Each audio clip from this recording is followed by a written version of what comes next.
तो राजधानी राजगीर को छोड़कर एक जगह की तलाश हुई जहां से वैशाली के दुश्मनों का सही सही मुकाबला किया जा सके। दूसरी बात गौतम बुद्ध ने कही थी, बड़े आदमी की ज़बान से जब कोई बात निकलती है तो वो बहुत दूर तक अपना असर रखती है, अपनी बुनियाद रखती है। उन्होंने गौतम बुद्ध के कोई आसार मौजूदा पटने में तो नहीं नज़र आते, लेकिन ये मशहूर है कि गौतम बुद्ध ने पटना के बारे में तारीफ के साथ साथ ये कहा था कि पटना हमेशा 3 चीज़ों से खतरे में रहेगा। हम लोग पटना में बैठे हैं और पटना की तारीख को एक तालिब इल्म की हैसियत से देखने की कोशिश कर रहे हैं। ये तारीख पता नहीं कब से शुरू हुई है और इस कदर कीमती, वसी, फैली हुई और हमा जहत है कि उसका किसी एक गुफ्तगू में अहाता कर पाना नामुमकिन नहीं तो मुश्किल ज़रूर है। अगर हम ये कहें कि नंद पीरियड में, नंदों के ज़माने में, जब उनकी वैशाली से ठनी, वैशाली में लिच्छवियों की हुकूमत थी और जिसके बारे में हम सब जानते हैं कि वो दुनिया की जमहूरी तारीख़ में अपना एक मकाम रखता है और जब भी आलमी सतह पर जमहूरी निज़ाम का तस्करा होता है, वैशाली की लिच्छवी हुकूमत का तस्करा नागुज़ीर हो जाता है। ये एक दिलचस्प बात है कि जब इस जमहूरी निज़ाम का टकराव नंद हुकूमत से हुआ और नंदों की फैली हुई वसी हुकूमत ने ये ज़रूरी समझा कि राजगीर से उनका मुकाबला आसान नहीं है, तो राजधानी राजगीर को छोड़कर एक जगह की तलाश हुई जहां से वैशाली के दुश्मनों का सही सही मुकाबला किया जा सके। और उस जगह की तलाश में पटना की दरियाफ्त सामने आई कि पटना में अगर राजगीर की राजधानी मुंतकिल होकर आ जाए तो वैशाली के ज़ोर का दिफा, मुकाबला किया जा सकता है। शायद यही कोई वजह रही होगी कि अजातशत्रु ने पटना में एक किले की बुनियाद डाली और यही वो किला था जिसमें बुद्धिस्टों के अजीम रहनुमा गौतम बुद्ध ने भी अपना कदम रखा था।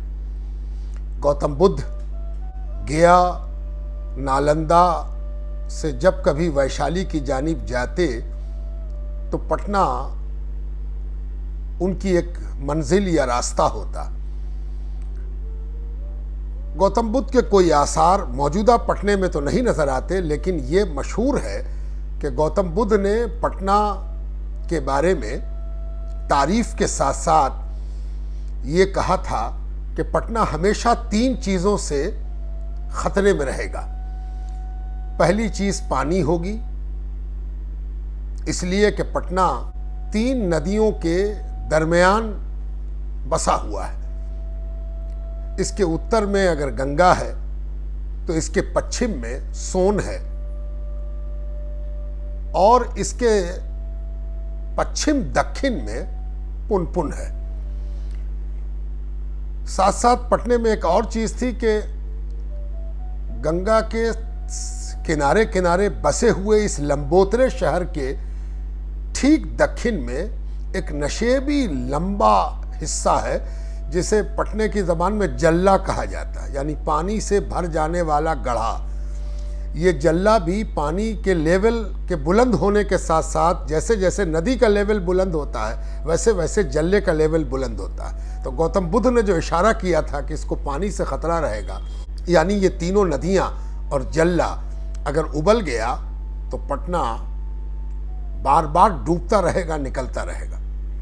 दूसरी बात गौतम बुद्ध ने कही थी, बड़े आदमी की ज़बान से जब कोई बात निकलती है तो वो बहुत दूर तक अपना असर रखती है, अपनी बुनियाद रखती है। उन्होंने ये भी कहा था कि इस शहर को आग से भी खतरा होगा। अगर कभी यहाँ आग का मसला पैदा होगा तो ये शहर इस कदर गठा हुआ, सटा हुआ, जुड़ा हुआ है कि आतिशजनी अगर होगी तो बहुत दूर तक मार करेगी। और एक तीसरी बात कही थी जो बहुत दिलचस्प है। दो तो कुदरती चीज़ें हैं जिससे पटना वालों को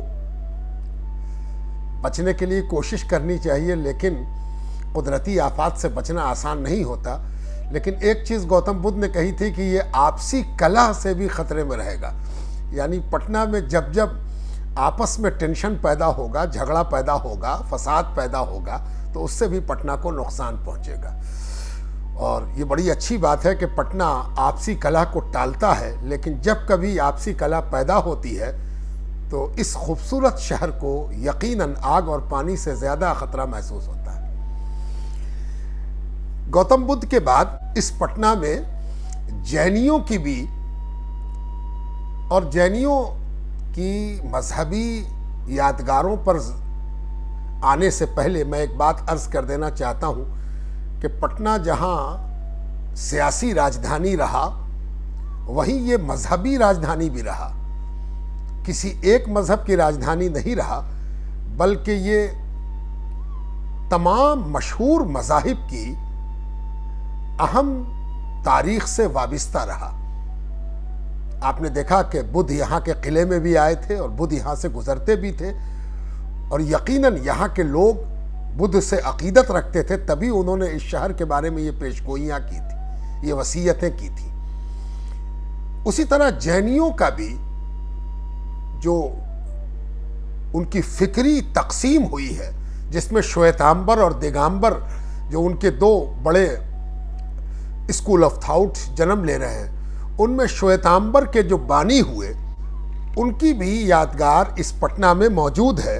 और हम ये देखते हैं कि भद्रबाहु जो आखिरी जैन मुनि हुए हैं, जिनके शागिर्दों में दो स्कूल ऑफ थॉट का बंटवारा हुआ है, स्थूलभद्रा और विशाखा, विशाखा से दिगंबर और स्थूलभद्रा से श्वेतांबर। तो श्वेतांबर स्कूल ऑफ थॉट के बानी की जगह अभी भी गुलजार बाग के करीब कमलदह के नाम से जानी जाती है, जिसे हम उस इलाके में रानीपुर भी कहते हैं। ये एक मशहूर कमलदह है जो जैनियों का मंदिर है, और इसकी तारीख तो क़ब्ल मसीह से है, लेकिन इसकी तामीर नौ जो अभी मौजूद है बिल्डिंग, वो 17वीं और 18वीं शताब्दी ईस्वी की है। पूरी दुनिया से जैन यहाँ आते हैं, इसकी ज़ियारत करते हैं, और ये नहायत मुतबर्रक जगह है जैनी एतक़ाद रखने वालों के लिए। उसी तरह हम ये देखते हैं कि अंग्रेज़ों के ज़माने में, यानी ईस्ट इंडिया कंपनी की आमद की शुरुआत में, यहाँ क्रिश्चियनिटी के लिए भी एक बड़ा अहम मरकज़ बना पटना। और 17वीं सदी ईस्वी में यहाँ एक ऐसे गिरजे की बुनियाद रखी गई जो इस पूरे रीजन का सबसे पुराना गिरजा है, और इसकी तर्ज तामीर यूरोप के तर्ज तामीर और हिंदुस्तान के तर्ज तामीर का मजमुआ है। कहा जाता है कि इटली के एक माहिर तामीर ने इसका नक्शा बनाया था और इसकी तामीर का काम किया था।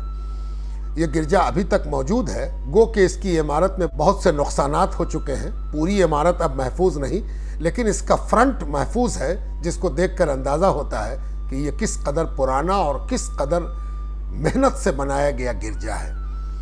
ये बिहार का सबसे पुराना गिरजा है और इसकी बड़ी अहमियत है। ये कैथोलिक गिरजा है।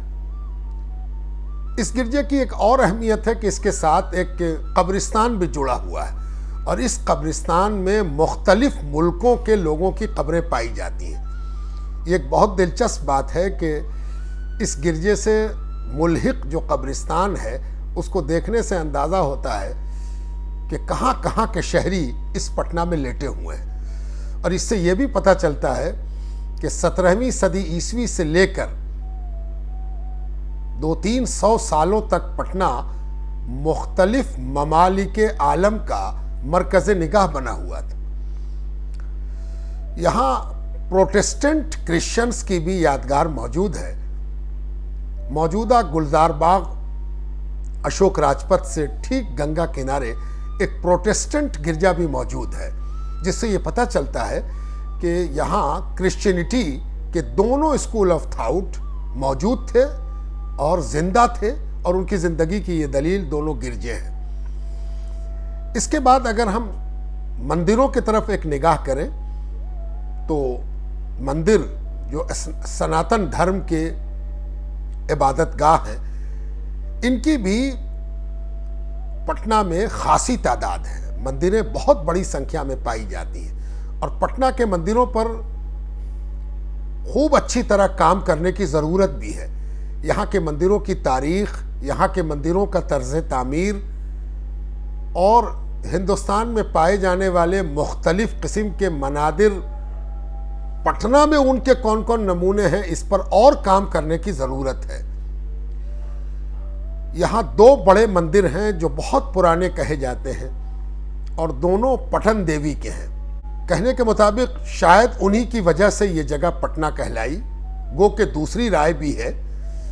लेकिन अगर उनकी वजह से पटना नहीं कहलाया तो पटना की वजह से ये देवी पटन देवी कहलाई। और बड़ी पटन देवी और छोटी पटन देवी ये दोनों अहमियत के हामिल हैं। एक का महल वकू गाय घाट से अशोक राजपथ पर सिटी कोर्ट की तरफ बढ़ते हुए दाईं जानिब है और दूसरे का महल वकू मौजूदा गुरुद्वारे के करीब है।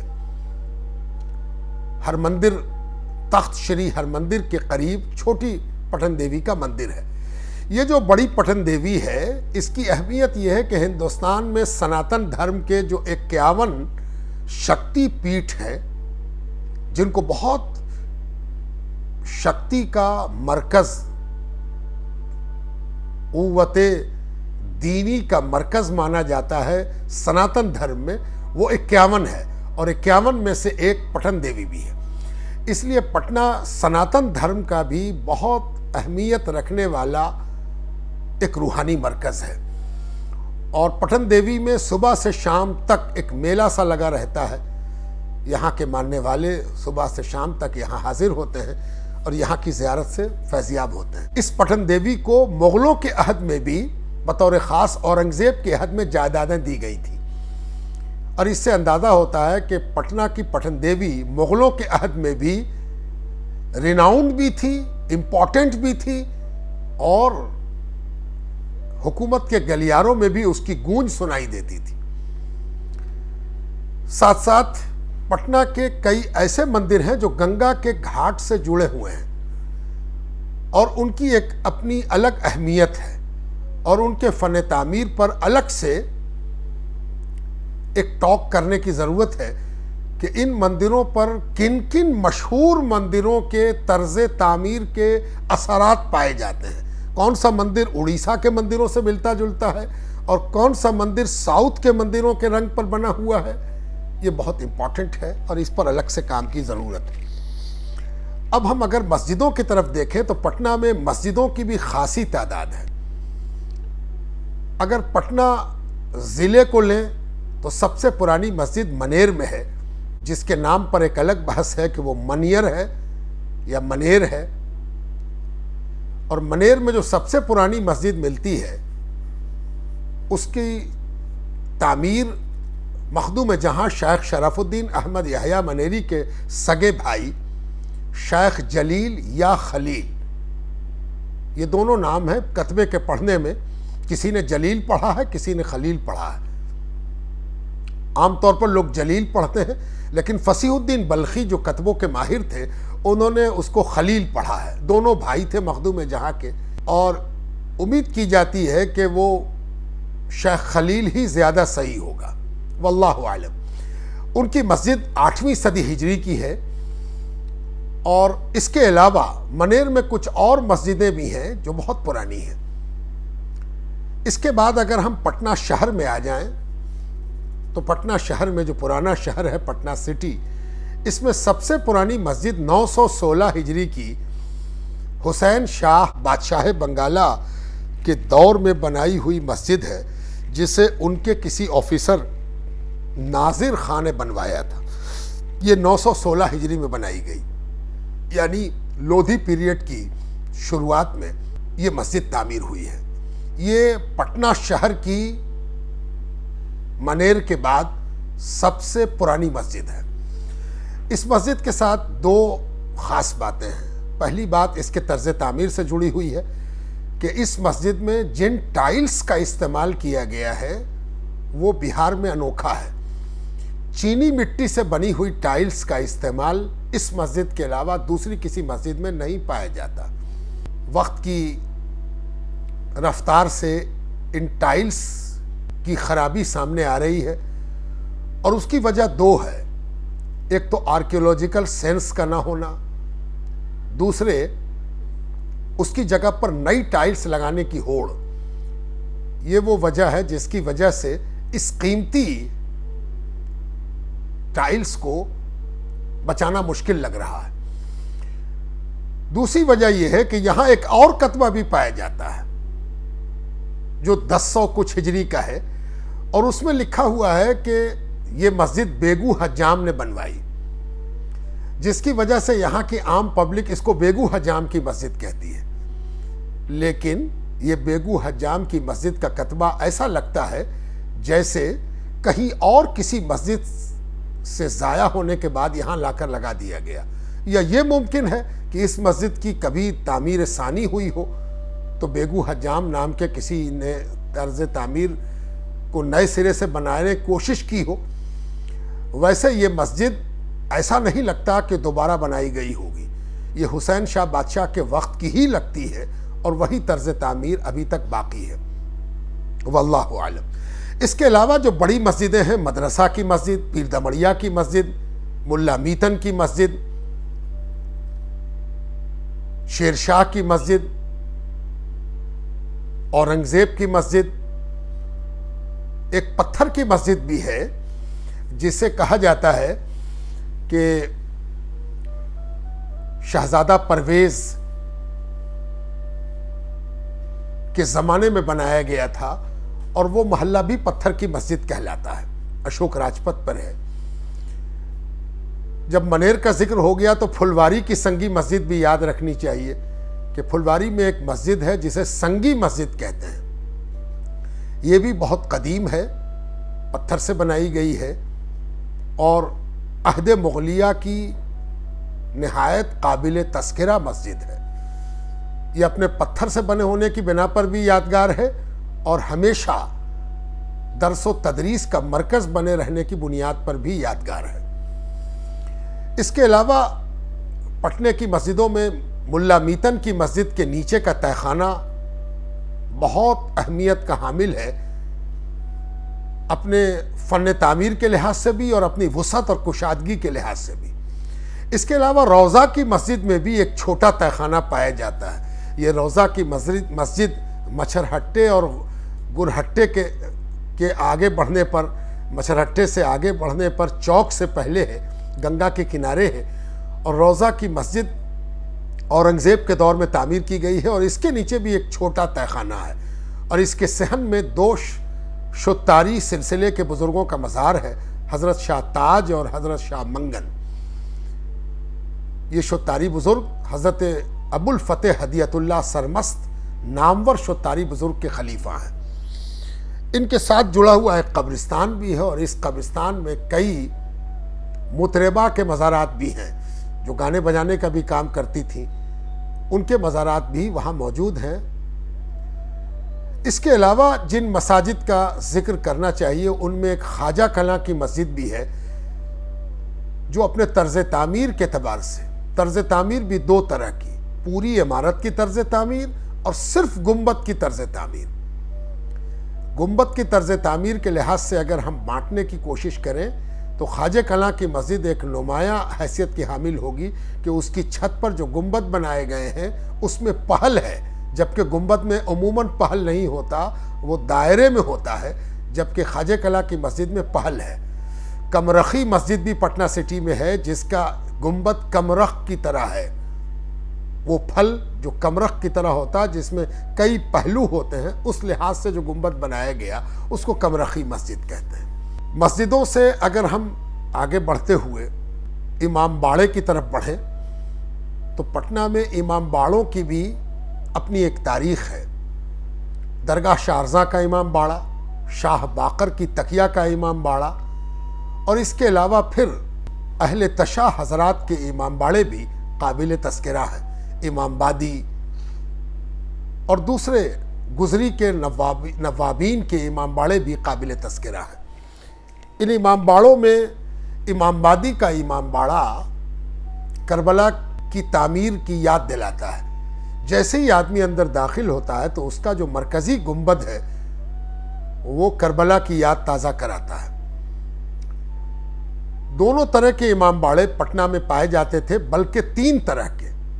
एक वो जो अहले सुन्नत वल जमात के इमाम बाड़े, दूसरे वो जो अहले तशी शिया मसलक के इमाम बाड़े, और तीसरे वो जो अकीदत, एहतराम और मोहब्बत के नतीजे में हिंदू अवाम की जानिब से बनाए गए इमाम बाड़े। इन तीनों की मिसालें पटना में मौजूद हैं। तीनों आबाद भी हैं और तीनों हज़रत इमाम हुसैन से अपनी अकीदत का सबूत भी मुहैया कराते हैं। पटना में अज़ादारी की भी अपनी एक तारीख़ है और उन पर इमाम हुसैन से मोहब्बत का रंग गालिब है। शी मसलक की अज़ादारी उनके अपने अकीदे की गम्माज़ी करती है। अहले सुन्नत की अज़ादारी बड़े पैमाने पर हुआ करती थी और हुआ करती है। पटने का मुहर्रम मशहूर रहा है। एक ख़ास बात यह थी कि आम तौर पर अज़ादारी मुहर्रम में हुआ करती है। पटने में मुहर्रम के अलावा चहलुम के मौके पर, यानी हज़रत इमाम हुसैन की शहादत के 40वें दिन भी इस कदर बड़ा एहतमाम होता था जैसा एहतमाम हिंदुस्तान के किसी शहर में नहीं होता था। और यहाँ अज़ादारी की जो छटा, जो झलक चहलुम में नज़र आती थी वो मुहर्रम से ज़्यादा बड़ी थी।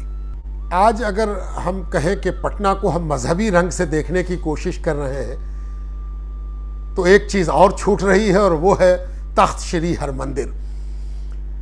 तख्त श्री हरमंदिर के बारे में ये कहा जाता है कि पटना जहाँ दूसरे मज़ाहिब के लिए बेहद अहमियत का हामिल रहा है, वहीं सिख मज़हब के मानने वाले और सिख मकतबा फ़िक्र के चाहने वालों के लिए भी अहमियत रखता है, इसलिए कि यहाँ गुरु नानक भी तशरीफ़ लाए हैं।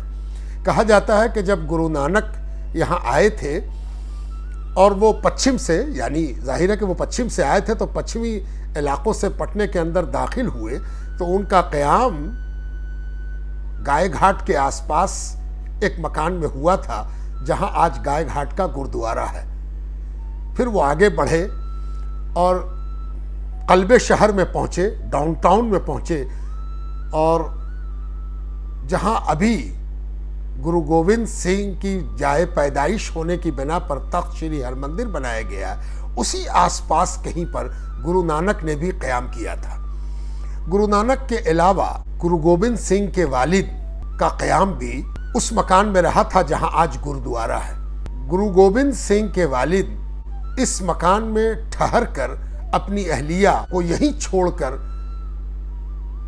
कुछ और सियासी और मजहबी ज़रूरतों से पटना छोड़कर बाहर चले गए थे, और उनके गायबाने में ही गुरु गोविंद सिंह की पैदाइश 22 दिसंबर को पटना में हुई थी, जहां आज गुरुद्वारा बनाया गया है।